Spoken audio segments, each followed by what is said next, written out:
Welcome back to the Signals and Systems class. Great to have you here. My name is Jung-Ho Park, and I'd like to start our today's lecture. In the last lecture, we have introduced some exponentials along with the sinusoidal wave,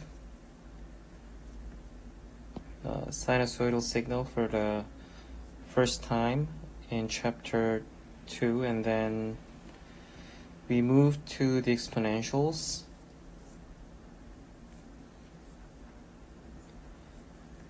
For both continuous time and discrete time. And then we started to do some more basic signals, which are unit step function and unit impulse function. And we have started with a discrete time case. And unit step function, denoted as u here, is 1 if n is greater than or equal to 0, and 0 otherwise. Also, the unit impulse function in discrete time, you have the value 1 for n equaling 0 and 0 for the others. So we can establish the relationship between this un and delta n. Oh, and by the way, the unit impulse function is denoted as delta here. So the relationship between these two signals, we can look at it like in terms of delta, which is called the first difference, is we can say it as un minus un minus 1. And if you are confused what un minus 1 is, then just I told you to put n minus 1 into the place of n in the definition, and you will get it. So this is like shifting this un function in the positive direction for the amount of 1. So it's like this, and if you subtract this un minus 1 from this un, and all the values of 1, since n equaling 1 disappears, it is eliminated, and the only one remaining is the 1 in n equals 0. So we can say that delta can be expressed as un minus 1. So this was the first relationship. And then the second, we can express un in terms of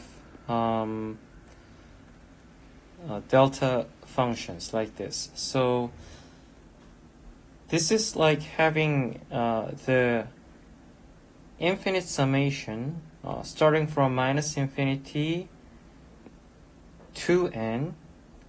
So I can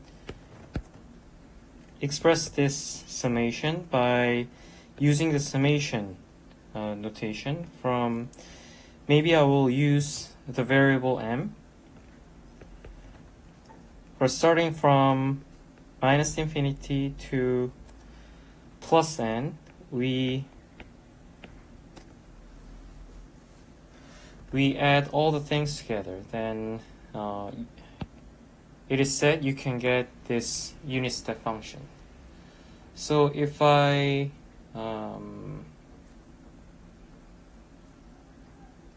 picture this, maybe I can do it as follows. So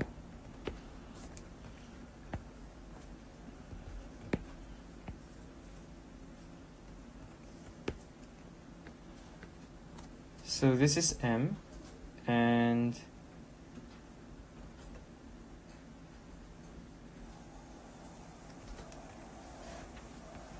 we will think of this discrete time case, and I want to visualize this delta n. I want to draw this, and so if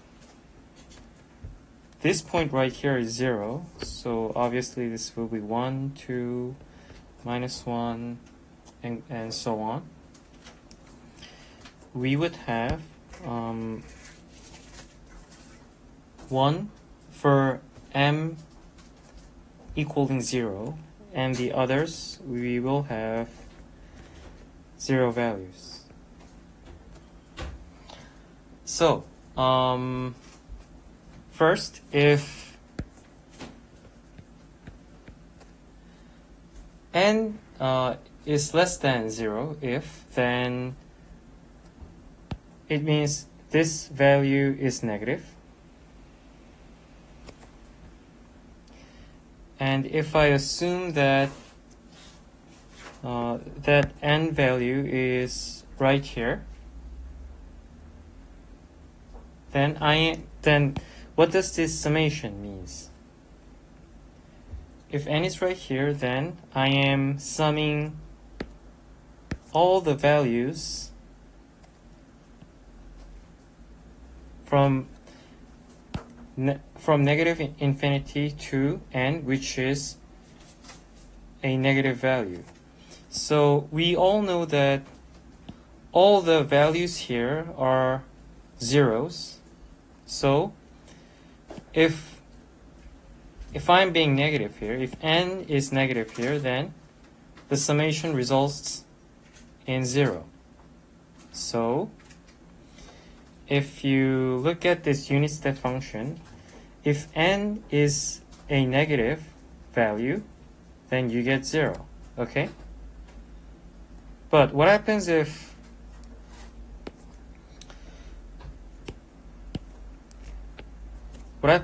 n is positive? I may stick to the same color. Okay, what happens if n is positive, is greater than 0? Then greater than or equal to 0. Then maybe this value here is n, I can say. Then this summation means I have to sum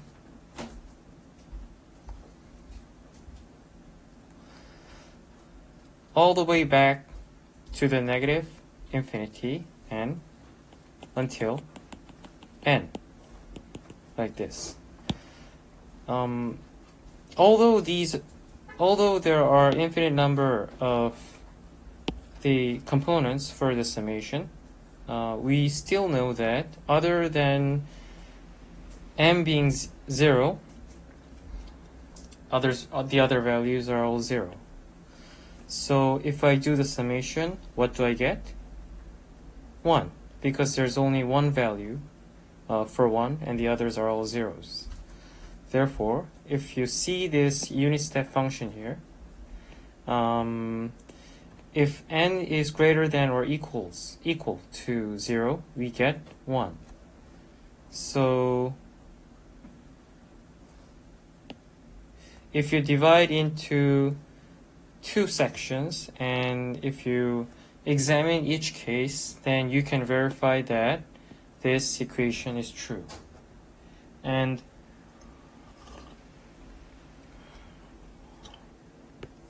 this relationship is called the running sum.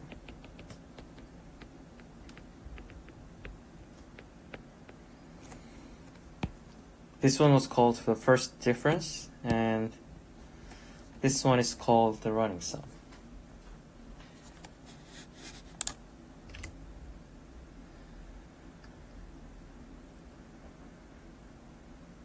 Okay, and we can modify this equation of running sum by changing the variable. Okay, we will stick with the second relationship here. So if I rewrite this running sum equation, okay, I'm just copying this. I want to introduce the variable k. So I want to replace m by k, which has the relationship of n minus m. So k equals n minus m. And I want to replace m by k, having this relationship. So if you rewrite this summation,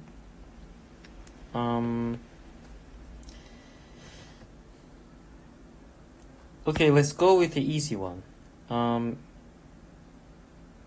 We can say that k is n minus m, so we can say m is n minus k. Okay, we just pick k and m for each side and just do the subtraction. So since we have the function for m, we will substitute this relation, this equation here to here. So now delta becomes n minus k. Okay. And what happens? So the summation is from negative infinity to n, which means m is from negative infinity to m equaling n.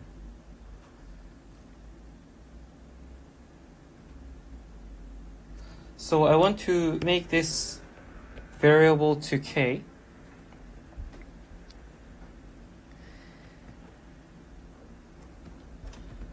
And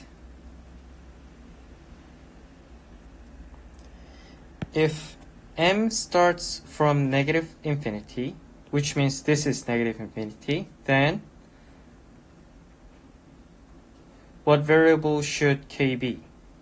So this m is negative infinity, but it has another negative sign here, so it comes positive. And if you compare plus infinity and some variable, then obviously infinity covers the whole thing. So k, if you modify this variable to k, then this minus infinity becomes plus infinity. So this becomes plus infinity. And what happens to n then? You put this value into this the former variable m, then you get n minus n, because this n thing here is the function of m, so we have to replace this m here by this variable. And if we do the calculation, and then k gets 0, so we can modify this original running sum equation to this kind of stuff here. And does it bother you if I replace this 0 and infinity each other? Can I switch it? I mean,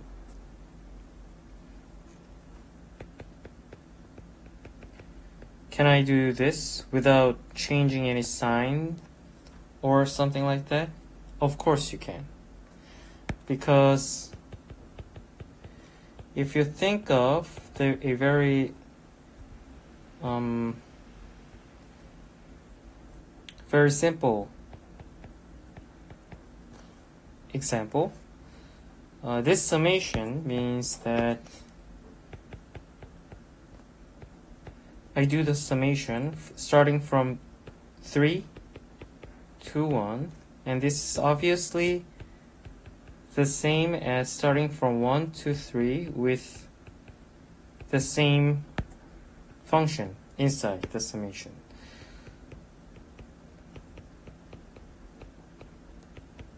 Okay, so as you can see from this simple equation, we can switch these two things without modifying any others, without fixing any others. So we have this equation right now. And since I have no room here, I will copy this to the next new page.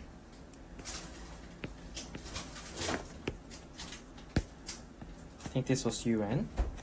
Okay. And if we do this summation to get some idea what this means, then starting from 0, if you insert 0 to the variable k, you get delta n, and then you get delta n minus 1, delta n minus 2, plus all the way to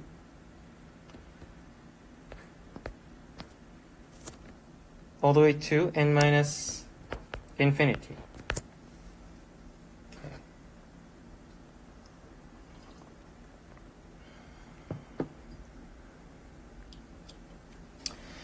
And can you see that this summation results in the unit step function? Can you recall what this is? Okay, so delta n minus 1 is a delta function with shifting the whole function into plus 1 direction. And this delta n minus 2, is to shift delta function to plus 2 direction. So if I say that, I can draw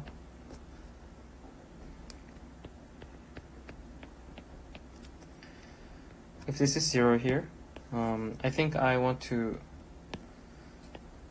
do the copying thing for a couple of times.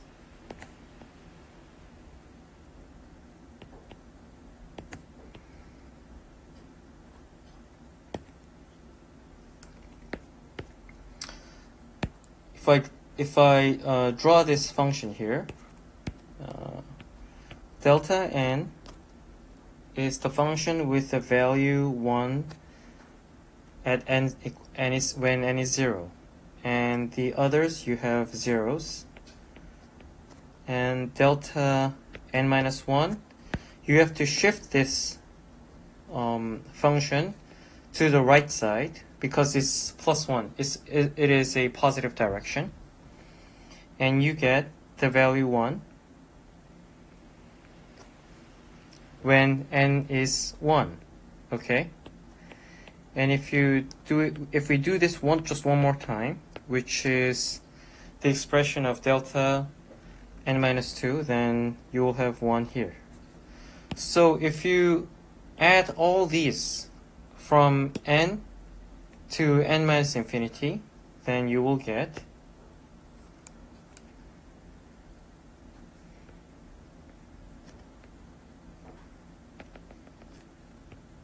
this function.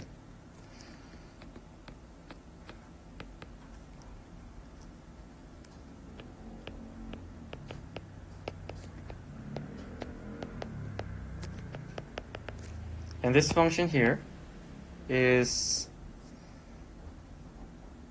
a unit step function. So we can say that this summation can be represented as un. So there were two relationships. we can find out. The first one was the first difference, which was to express delta n as the function of the unit step function, and we came up with the running sum, which was to express u as the function of delta functions.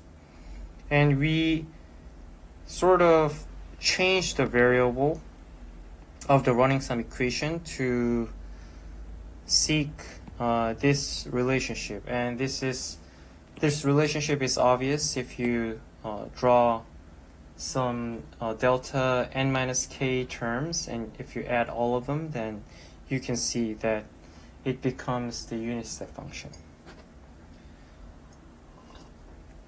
Okay, I want to look for the same function in continuous time.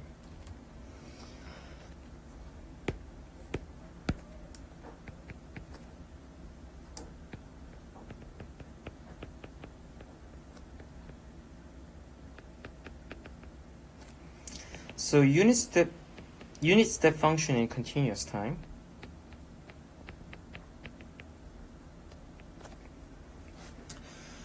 You can define this unit step function in equation as ut being 0 for t being less than 0 and 1 for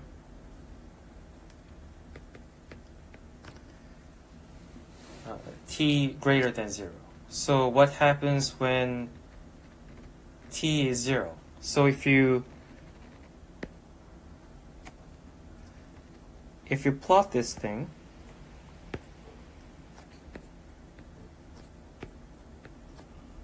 so now it's continuous time, so it is 0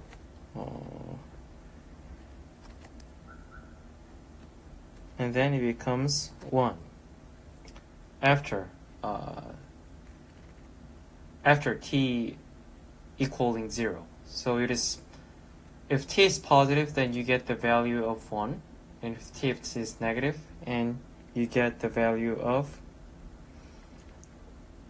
0. And you can say that this function is discontinuous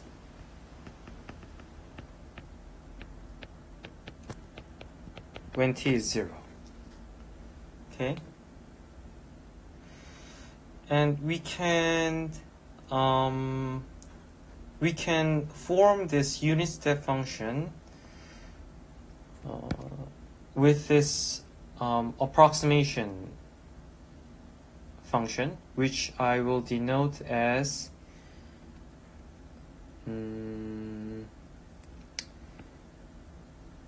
u delta t. And the function of u delta t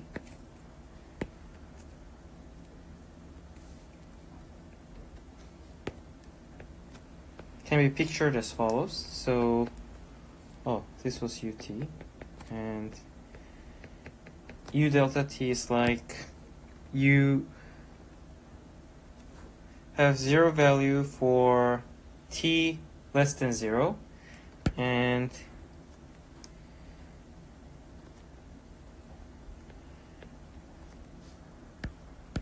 from 0 to delta,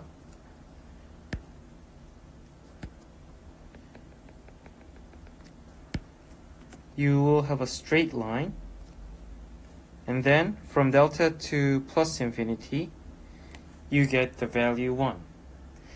And I will obviously get ut if I've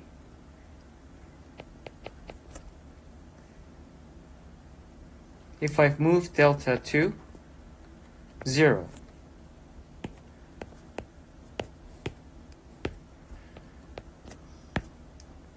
If delta gets smaller and smaller, if delta, so delta is a value here, and if it gets smaller and smaller, then you can obviously see that this function here becomes the above function. Okay, so we can approximate this.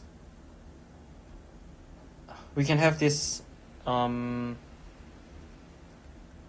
We can formulate this u delta t function, and then by shrinking delta, we can get this unit step function here in continuous time.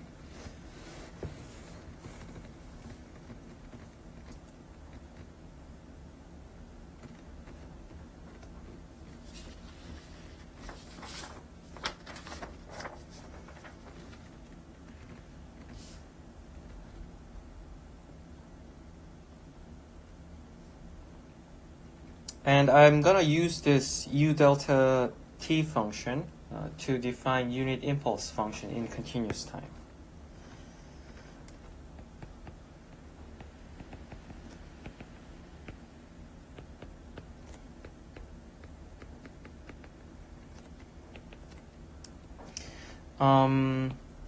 Since this unit step function is discontinuous at t equals 0, it is impossible to define the value at t equaling 0.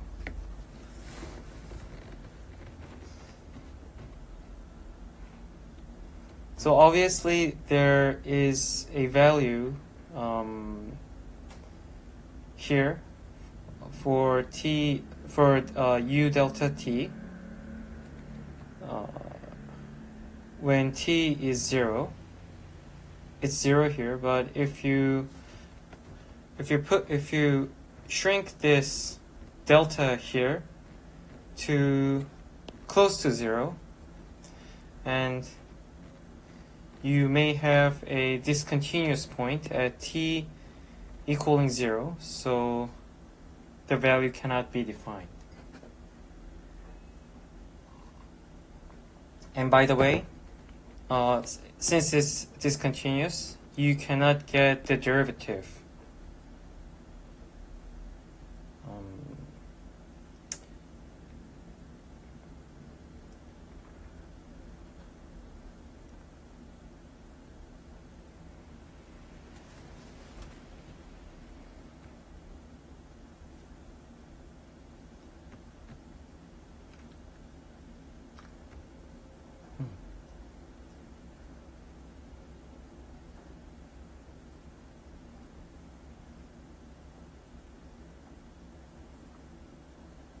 But you can get the slope, the value of slope for u delta t function.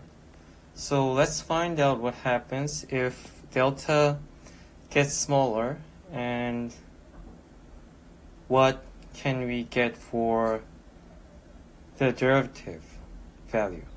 Okay.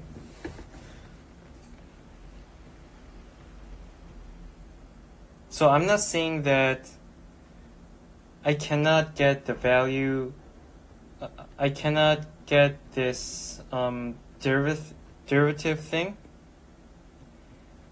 at t equaling 0 here, but we have to analyze that from the point of u delta t function, and let's find out by describing this unit impulse function.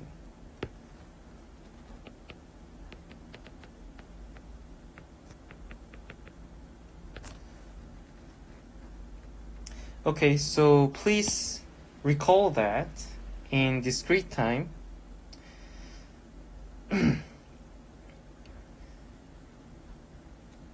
the unit impulse was the first difference. Okay? So please recall or note that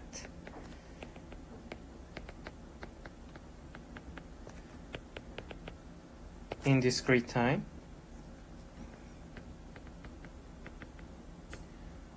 the unit impulse was the first difference. So it was the difference between two shifted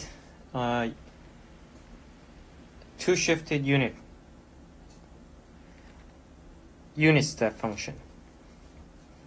But in continuous time, which we are dealing right now,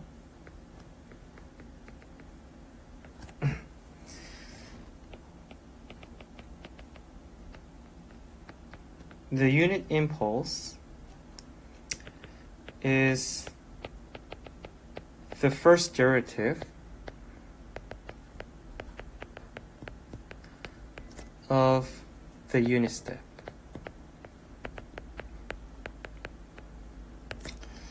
So this is the difference between a discrete time and the continuous time. So if I write this down as an equation, then delta t in continuous time can be defined as the derivative of the unit step function. So I can do like this. And I can get the help of this u delta t again. So, or you apply the same definition to u delta t, which is applying the derivative, and we can say that delta t equals delta t as delta goes to 0. So it was the same thing that we did. So like shrinking delta. And I want to think of the shape of this impulse function by using this one first. Okay, so if we think of this delta t function here, I want to draw this thing.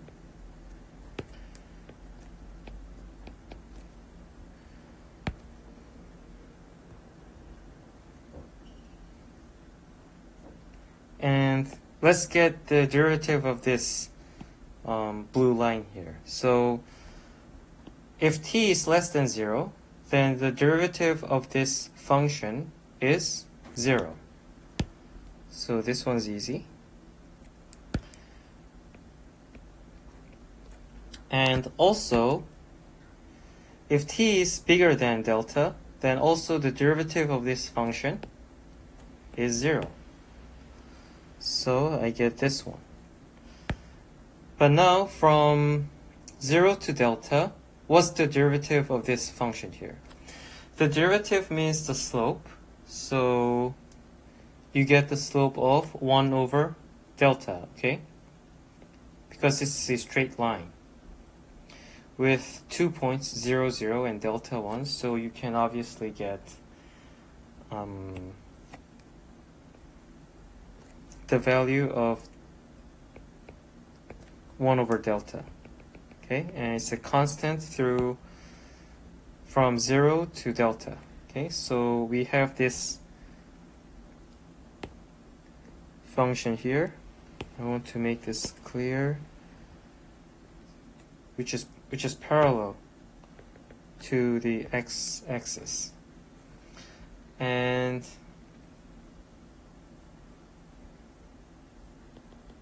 what's the area of this rectangular? The area is 1. And as I told you, if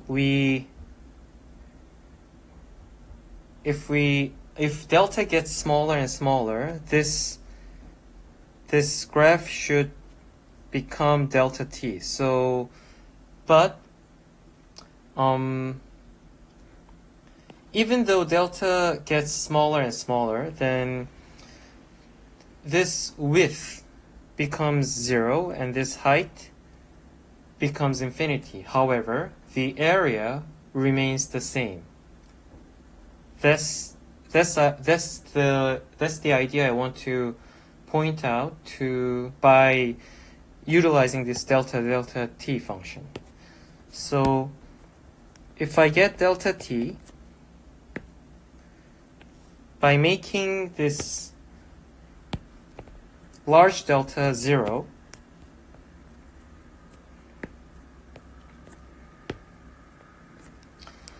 then you get something like this. So imagine that you grab this delta here and move it to 0 while maintaining the area 1. Then it'll become like this, right? So if I have to write it down, then I will say the height of this thing would be infinity, and width would be close to 0, and area remains the same as the value in delta t, which is 1. Okay? So no matter how small delta is, the area remains the same, whose value is 1.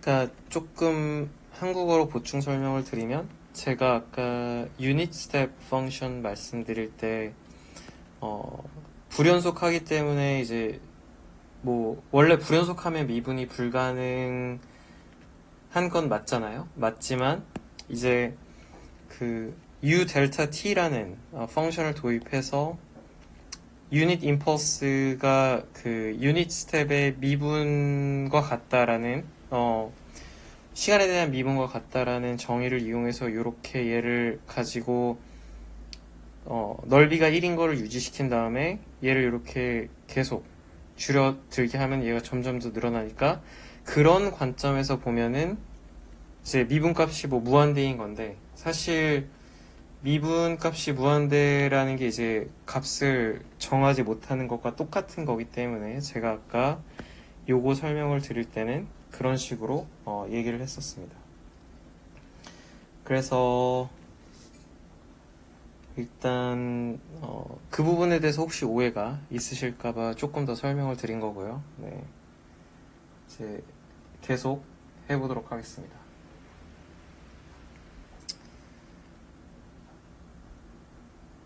So if I can express delta t as the first derivative of ut, then in the reverse direction, ut can be expressed as delta t with the accumulation, I mean the integration. So I can write down ut as the integration from minus infinity to t of delta tau. I would pick the variable tau for the integration. So I can express ut as the function of delta with this integration, and this is very similar to the one that we have described un as the summation of delta m. So I want to make the comparison here.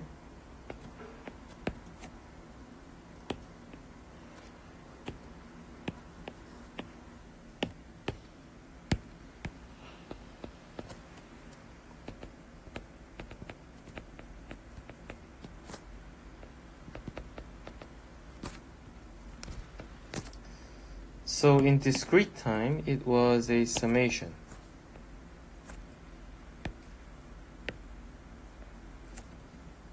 Okay? So in continuous time, its integration, and in discrete time it was a summation, but it belongs to the similar form here. So please make sure that you can have this comparison. And okay, I think we've done some basic signals for this chapter. And I would like to move on to the systems now.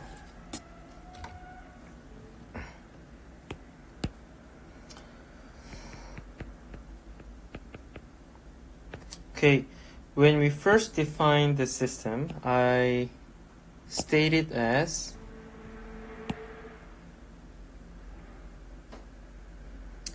the thing that processes the signal. So this is one of the definitions, and also I can say it as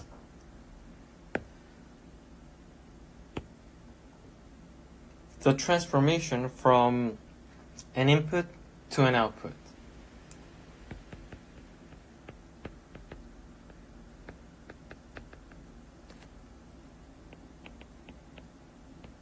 From an input signal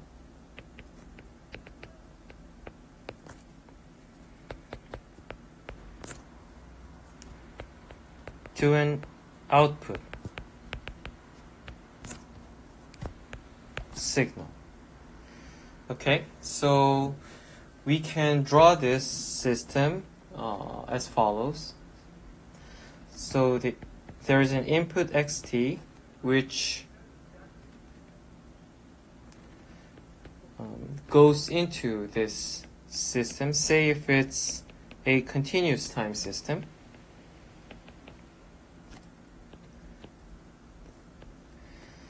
And the system transforms this input signal to the output signal like this.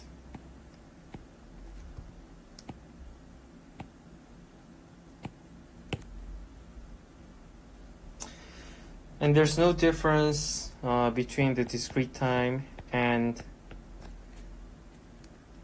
the continuous time when we draw the system. Okay, there's just the difference of the bracket in the signal stuff, but nothing else is different when we are drawing about this system. So we can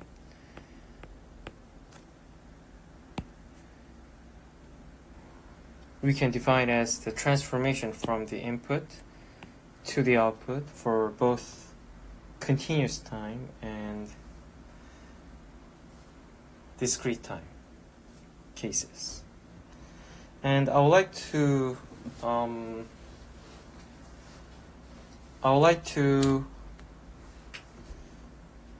examine some interconnections of these systems. So if we have more than two systems, then there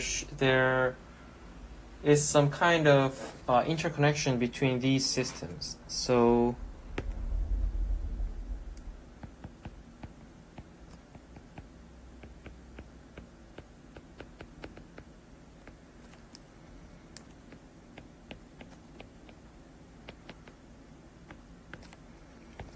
first one is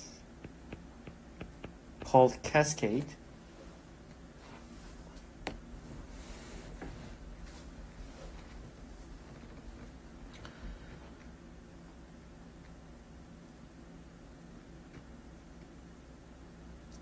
So we can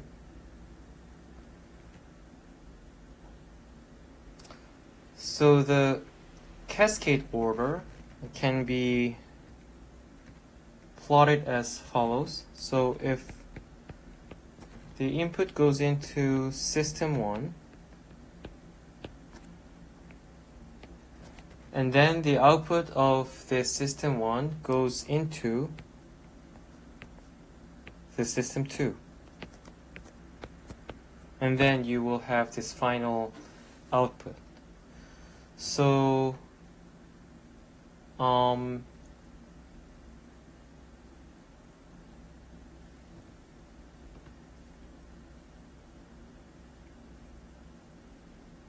So in this case,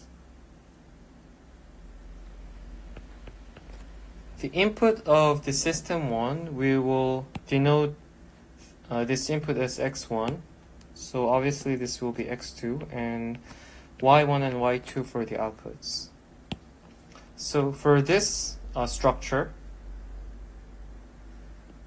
x1 is the x1 will be x, and then there will be some transformation from x1 to y1, and then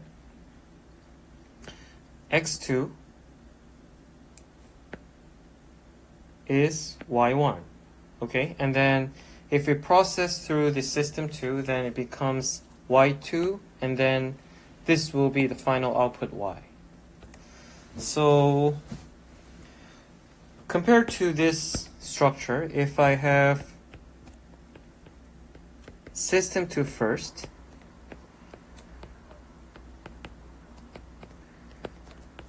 and then if I have system 1 later,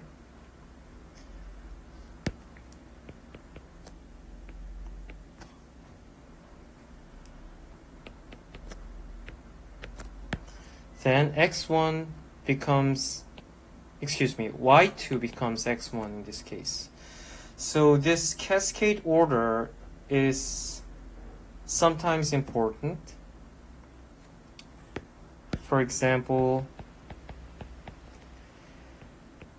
for this very simple example, if I have square root first, and then if I multiply the output of this system by 2 and having the final output, whereas if I double the input first and then apply the square root, you will have a different result. So the first one, you will get 2 multiplied by square root of x because we performed the square root first, okay?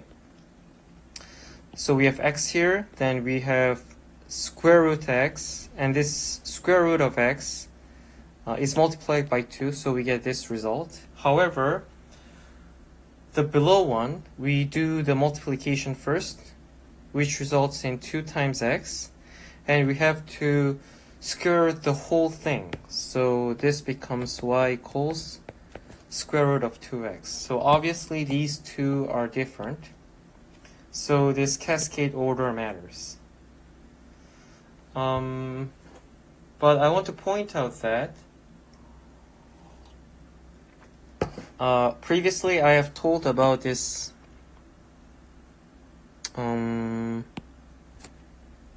LTI system in the first video. Maybe it was in the first video. So if we are dealing with a linear time invariant system, the LTI system, which we will do in this course, then if we assume that the system is LTI system, then this cascade order does not matter. So in LTI system,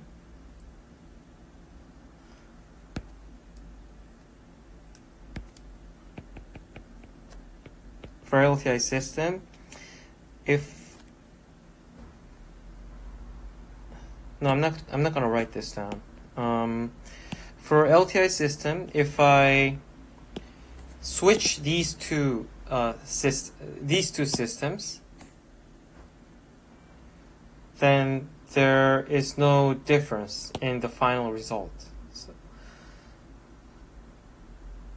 this is very important property for LTI system, and we will have an example of it in the near future.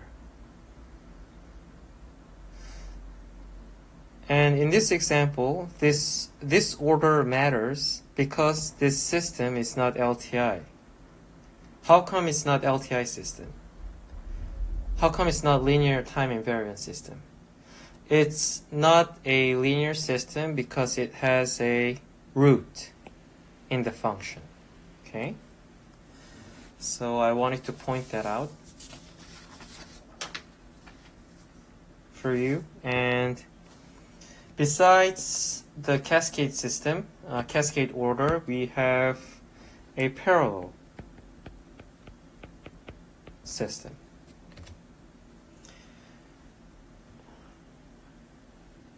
In the parallel system, you have the input, which affects two systems here. System 1 and System 2, and the output merges by the summation and get the final output here. So if we do the same thing that we did in the cascade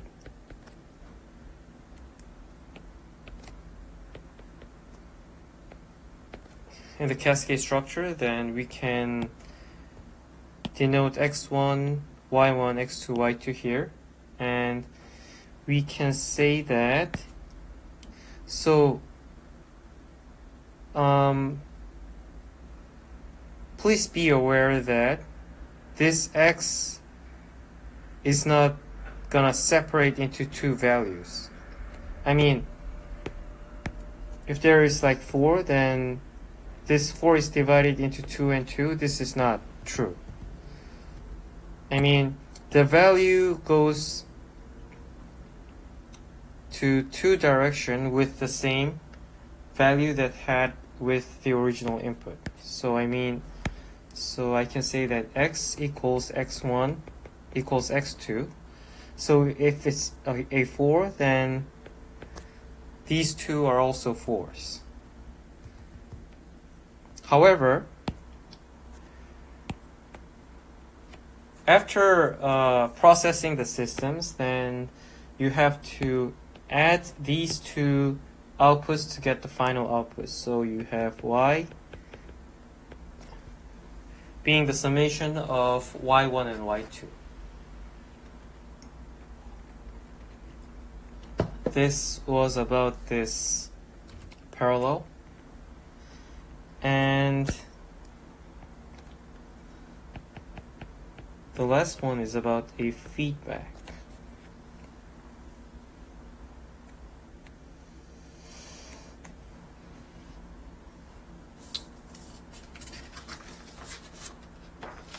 So there is a positive feedback and a negative feedback, and we will look for the negative feedback because it's more general.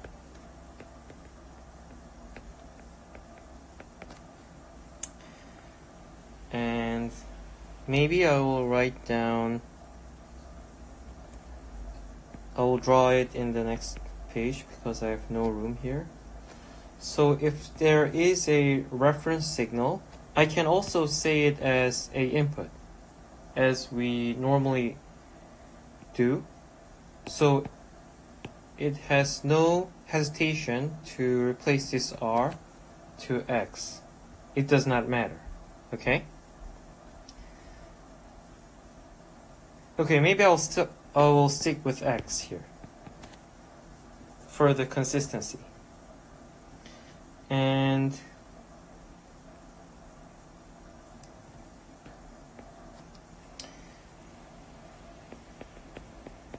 okay, for some to do the calculation, I will not plot here as system 1, but I will replace this system 1 as G1 here. And then this is the final value, and the feedback structure can be seen as taking the output of the system to be involved in the input system. And you add this input and you subtract this output. And because of this sign here, this is called a negative feedback. Okay? So this sign makes this feedback loop as negative feedback. And I'm sorry, I have to add another system here.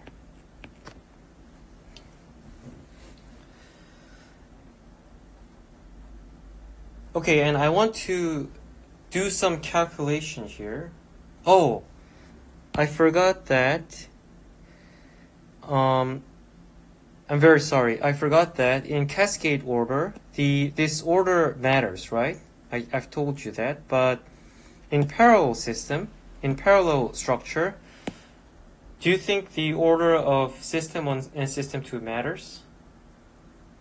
No, it does not matter because we have no problem to have y being y1 plus y2 or y2 plus y1. So in parallel structure, these two, if I switch these two, then we get the same result. Okay. Now back to the feedback system. Say if I want to make this feedback loop into the overall system. I mean, can I do the calculation for this feedback so that I can merge all of this into one system and say that I have this x as an input and y as an output? Then the result is the same as passing through this negative feedback. And we can do that calculation here.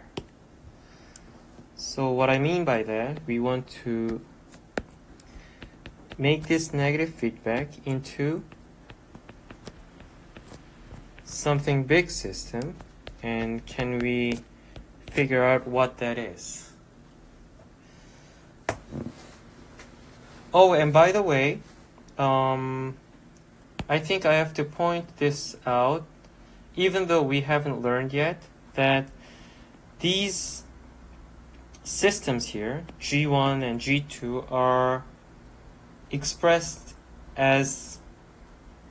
in Laplace domain. So these two are not in time domain right now. I mean to do this calculation that we are about to do.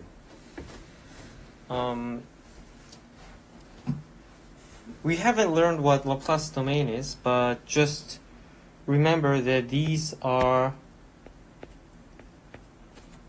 expressed in Laplace domain.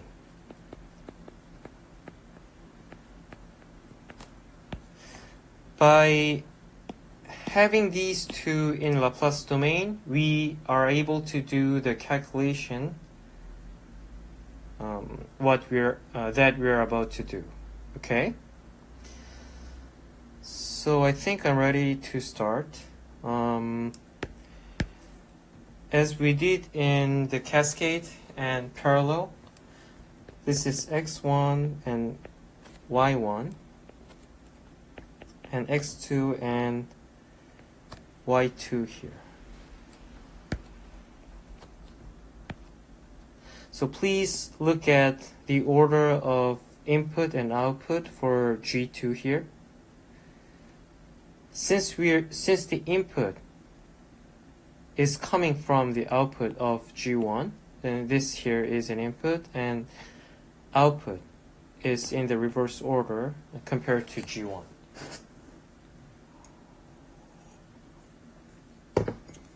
Okay, let's think about this relationship here.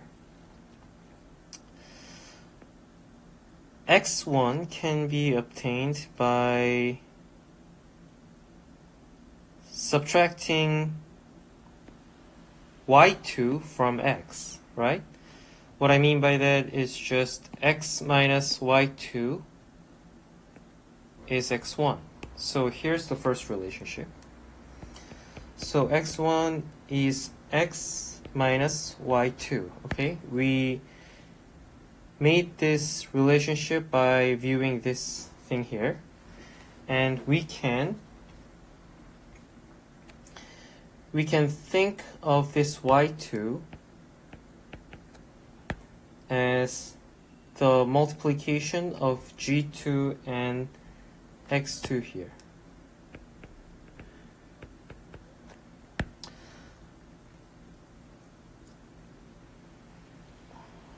You can ask me why this system G2 is the ratio of this output and the input. To be honest, we haven't learned this yet, but since I want to present this overall equation, I really have to use this relationship, but this relationship here is possible. I mean, the system is represented by the Laplace domain, and therefore this relationship is possible.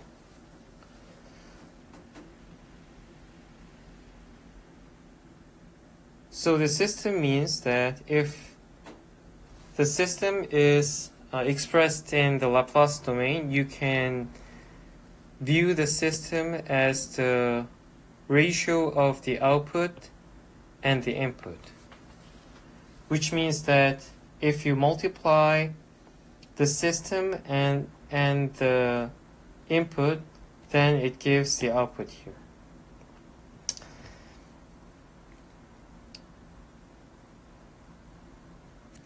And the third relationship, we can catch the third one from this part here, where y1 is the final output, and which is also x2. So y1 is the final output and also is the input to the second system.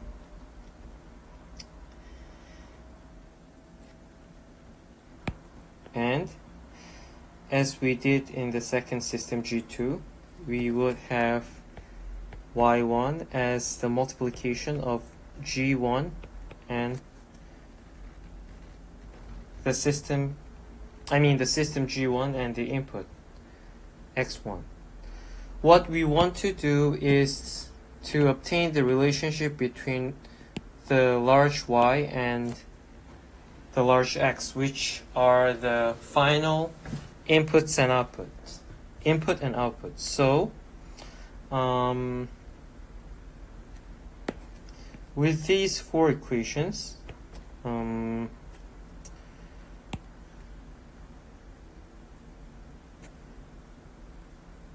want to start with the third one because it contains large Y. So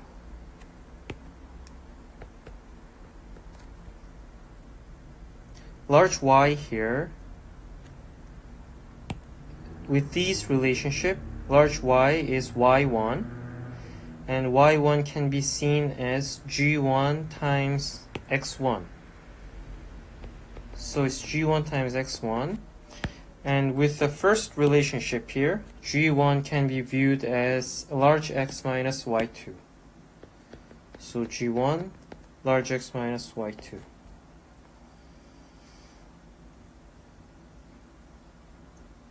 And we haven't used this one, and now is the time. And we can replace Y2 by G2X2. So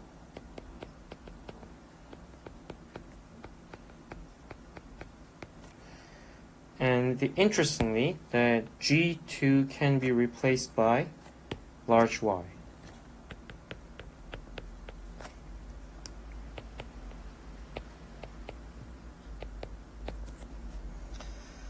So now we have to do the math.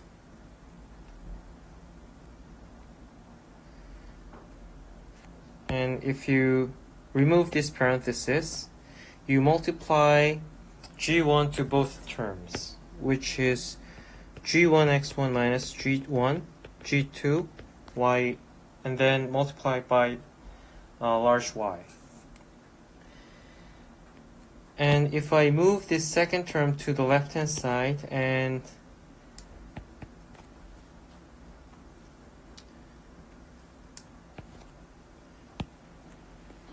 combine them by the y, then you can get y 1 plus g1 g2 for the left hand side, and the first term remains on the right side. So as I want this relationship between x and y, which I can express as the ratio of them as I did here,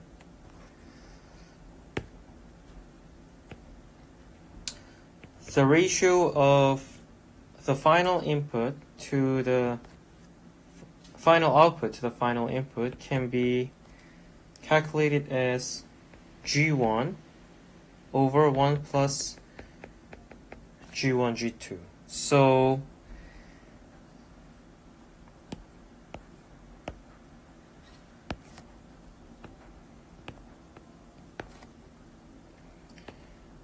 we can have this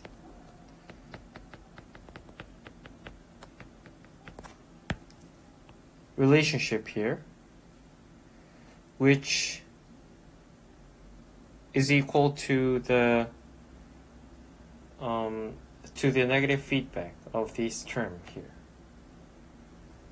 So we can say it, we can combine all these together to become the overall system, which is in this equation. And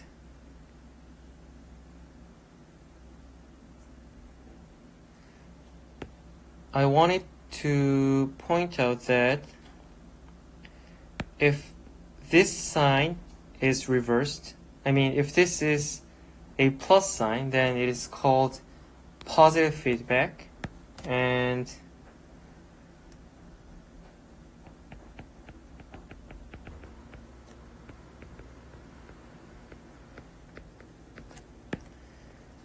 I think you can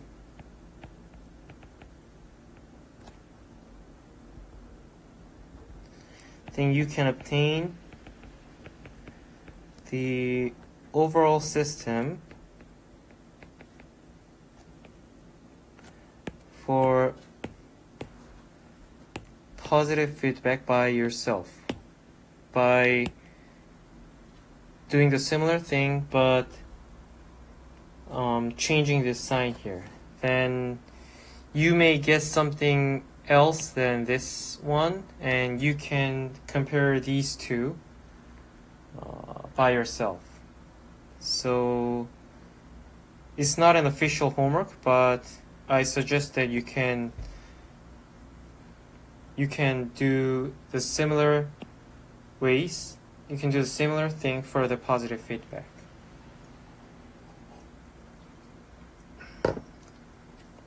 자, 제가 좀 말씀드리고 싶은 게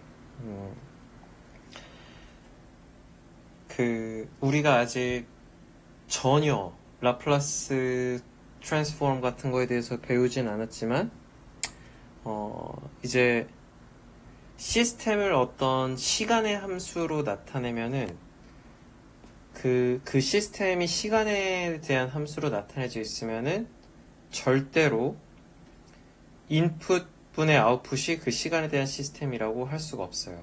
무슨 말이냐면 지금 제가 어떻게 표현했냐면은 요걸 보시면 제가 요거를 이렇게 한 거잖아요. 그러니까 인풋 분의 아웃풋을 시스템이라고 놨는데, 만약에 이 시스템이 시간 도메인에서 표현이 돼 있어요. 뭐 예를 들어서 뭐 이런 거야. 뭐 아니면 뭐 요런 sin t 뭐 요런 거야. 그러니까 모든 간에 시간에 대해서 표현되어 있으면은 절대로 이렇게 나타낼 수가 없습니다. 그 x분의 그 인풋분의 아웃풋이 그 시스템이다 이렇게 나타낼 수 없습니다. 근데 우리가 아직은 안 배웠지만 만약에 이 시스템이 라플라스 트랜스폼을 통해서 라플라스 도메인으로 넘어가 있는 상태로 표시가 되어 있다면은 우리는 얘를 아까 쓴 대로 이렇게 쓸 수가 있는 것이지요. 그래서 우리가 아직 배우지도 않았는데 그럼 이거를 왜 이렇게 되어 있다고 치고 얘기를 합니까? 라고 하면은 그 이유는 저희가 그 이 피드백 시스템에 대해서 그 스트럭처에 대해서 얘기를 하면서 요 식을 유도하는 걸 같이 해보고 싶어서 잠깐 가정을 하고 했던 거예요. 그래서 타임 도메인일 때는 그 이제 시스템이 어떻게 나타내지는지는 우리가 이제 곧 할 건데 그 타임 도메인이 아니라 라플라스 도메인으로 나타냈을 때 요런 게 가능하고 라플라스 도메인으로 나타내져 있어야 우리가 요렇게 특히 요 녀석이랑 요 녀석을 요렇게 나타낼 수 있어서 이렇게 전체 시스템으로 나타냈을 때 이렇게 1 플러스 G1, G2분의 G1이라고 나타낼 수 있다라고 얘기를 할 수가 있습니다. 이해가 되시나요? 그래서 이거를 좀 유도를 하고 싶어서 우리가 아직 안 배웠는데 얘가 라플라스 도메인으로 나타내져 있어야 이렇게 곱셈으로 표현이 가능하고 그렇기 때문에 이렇게 나타낼 수 있다라고 조금 무리해서 얘기를 하고 싶었습니다. 그리고 이 녀석에 대한 공식은 네거티브 피드백일 때 얘네에 대한 공식은 뭐냐면 이렇게 생각하시면 돼요. 1 플러스 전체를 다 곱한 거 1 플러스 전체를 다 곱한 거 위에 있는 거나 아래에 있는 거나 다 곱한 거 분의 위에 있는 거 곱한 거라고 이해하시면은 이게 어쩌면 일종의 공식입니다. 그리고 아까 말씀드렸듯이 네거티브 피드백에 대해서 유도를 해본 거고 여기가 플러스로 바뀌었을 때인 포지티브 피드백에 대해서도 한번 여러분들이 직접 반드시 유도를 해보세요. 그래서 그 얘기를 드리고 싶어서 요거를 유도해보고 싶어서 조금 무리해서 해봤습니다. Okay, I think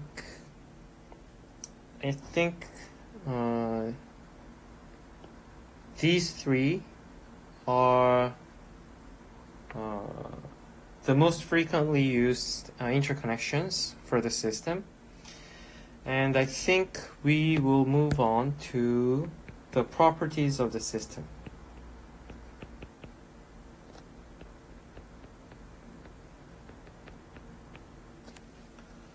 So what properties does the system have? The first one is called memoryless.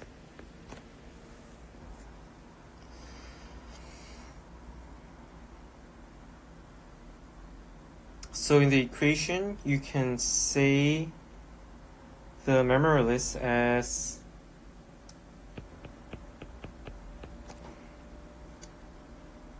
xt0 yt0, and in discrete time also like this. Okay, here comes the statement for the memoryless. So if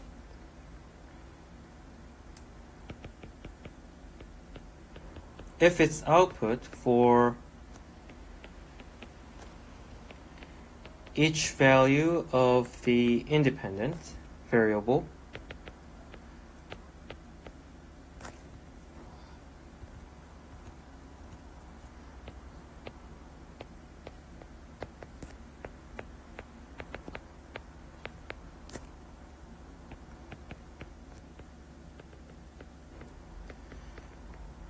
at a given time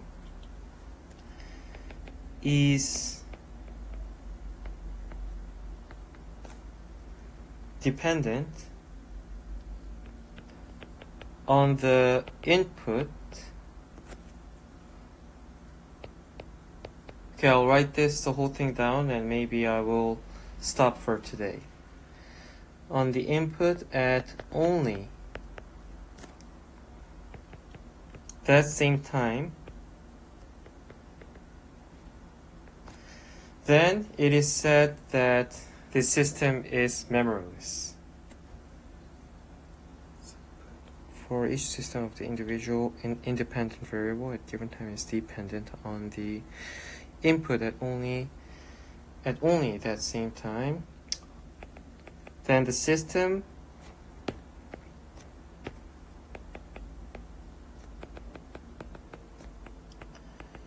is said to be memoryless. Okay, I think our time is up, so I will stop here. So I will continue the lecture starting from system properties in the next time. Okay, thank you very much for your attention, and I will see you in the next lecture.